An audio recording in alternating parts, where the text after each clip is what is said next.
जम्मू कश्मीर में कल आतंकवादी घटना जिसमें कि 28 लोग लगभग मारे गए और इज़राइल के भी नागरिक और इटली के भी मारे गए। ये बहुत बड़ी आतंकवादी घटना भारत में जो हुई है, इसका आखिर जिम्मेदार कौन है? जब मोदी सरकार को चंद्रचूड़ ने दबाव बना के चुनाव कराए, हकीकत में कश्मीर में चुनाव की स्थिति थी ही नहीं, चुनाव वहाँ पे होने ही नहीं चाहिए थे, लेकिन ज़बरदस्ती चंद्रचूड़ ने दबाव बनाया और चुनाव हुआ। उसके बाद तुरंत आतंकवादी घटनाएं वहाँ शुरू हो गई। दूसरी बात यह है कि पूरा सिस्टम फेल हो गया, सुरक्षा एजेंसियां फेल हो गई, डोभाल फेल हो गए, मोदी की फेलियर है, अमित शाह की फेलियर है, कोई किसी को कुछ पता ही नहीं चला। वो धर्म पूछ के गोली मार रहे थे, हिंदू हो, कलमा आता है कि नहीं, ये घटनाएं हुई। अब सवाल ये उठता है, इसको किसी ना किसी को तो जिम्मेदारी देश में लेनी ही चाहिए। न्यायपालिका की स्वतंत्रता, अधिकार, सरकार को गाइड करने की जो उनकी पद्धति है, अब इससे उन्हें बाज आना चाहिए। वो तो केबिन पे खाली बैठते हैं और फरमान सुना देते हैं। ये किस हद तक सही है? देश को सरकार चला रही है कि सुप्रीम कोर्ट चला रहा है? ये एक बड़ा प्रश्न है, इस पर अंकुश लगना चाहिए। इतना बड़ा फेलियर हुआ कैसे? डोभाल भी फेल हो गए, जांच एजेंसियां भी फेल हो गई। इस पर अब ठोस कदम उठाने चाहिए। मोदी जी सऊदी अरब यात्रा पे हैं, उनको भी यात्रा कैंसिल करके वापस आ जाना चाहिए था। आखिर अब आगे क्या होगा? ये जो देश में गृहयुद्ध जगह जगह छिड़ा है, या भारत को इस्लामीकरण करने की जो ये जगह जगह प्रदर्शन ये चल रहे हैं, ये क्या दर्शा रहा है? किसी ना किसी को तो ये जिम्मेदारी लेनी ही होगी। ऐसे तो अब चलने वाला है नहीं। कितने मासूम मार दिए गए, कितने घर बर्बाद हो गए।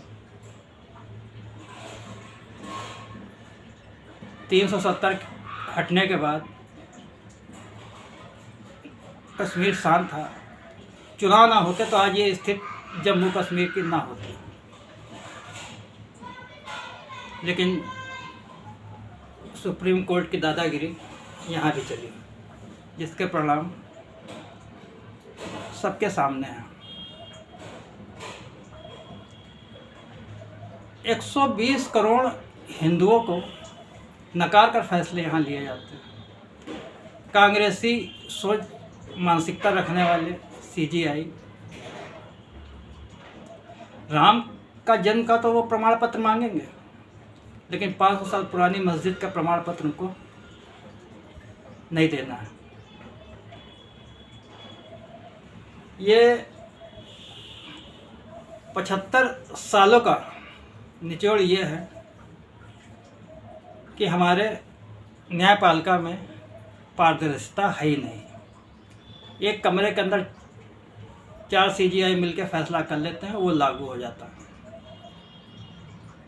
अब इस देश को इसको रोकना ही पड़ेगा। कांग्रेस के तो समय में बिना कानून की डिग्री लिए ही सीजीआई बनाए गए। कुक खाना बनाने वाले को राष्ट्रपति तक बना दिया गया। हद हो गई।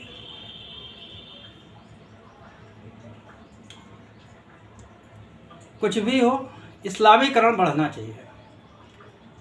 हिंदुओं के विरोध में 25 पार्टियां इंडिया गठबंधन के साथ खड़ी हैं। अब प्लस न्यायपालिका भी जुड़ गई।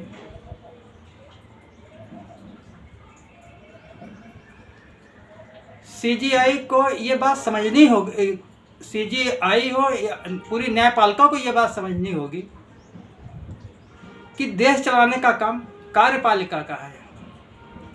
देश के प्रति जवाबदेही कार्यपालिका की है, ना कि सुप्रीम कोर्ट की। इस चीज का निर्णय होना चाहिए अब। और न्यायपालिका को यह समझना चाहिए कि उसका काम क्या है, कार्यपालिका का काम क्या है और न्यायपालिका का काम क्या है। ये अंतर उनको समझ में आना चाहिए।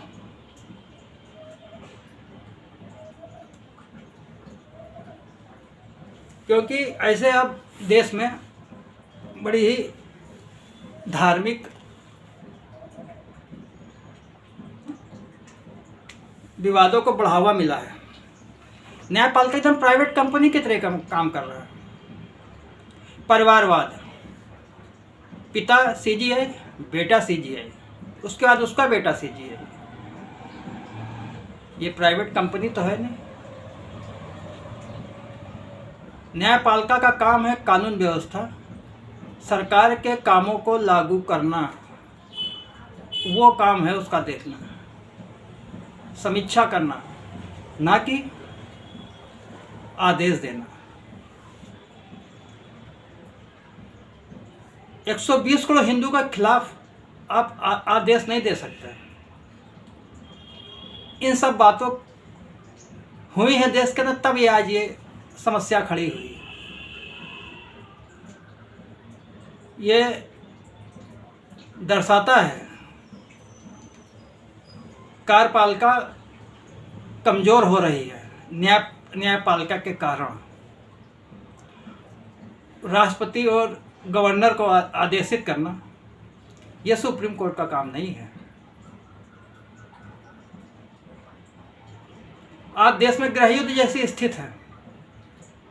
कहीं वक्त को लेकर प्रदर्शन, कहीं हत्या, बंगाल जल रहा है। तो तुष्टीकरण के पर अब और ये भारत के 120 करोड़ हिंदू बर्दाश्त नहीं करेंगे।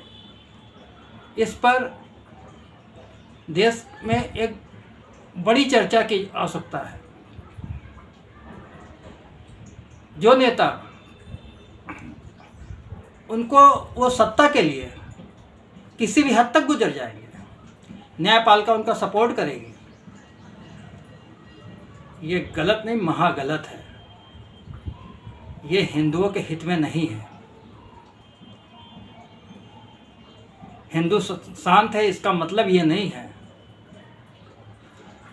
कि आप हर चीज़ उसके ऊपर थोपते चले जाएं। ये उन्हीं के परिणाम हैं, दुष्परिणाम अब सामने आने लगे हैं।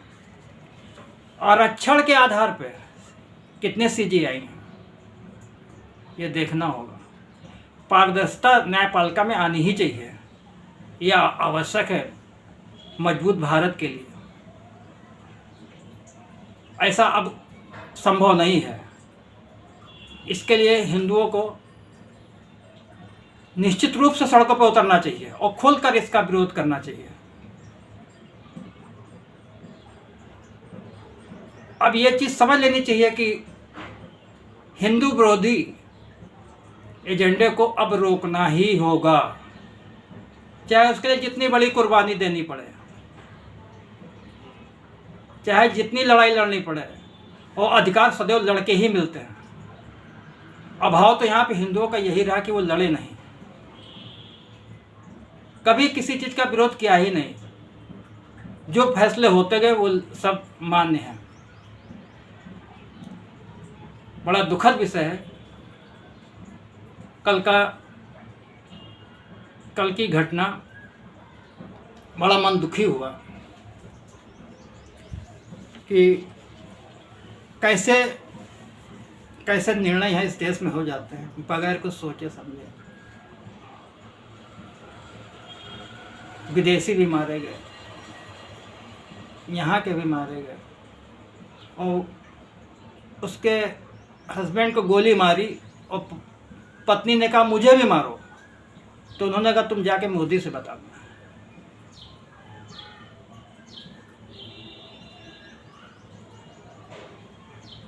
किस हद पर आतंकवाद जा रहा है, इससे छूट नहीं, छूटते ही गोली मारने,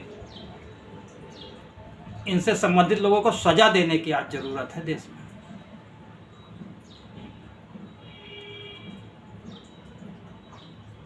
धन्यवाद, आज के लिए इतना।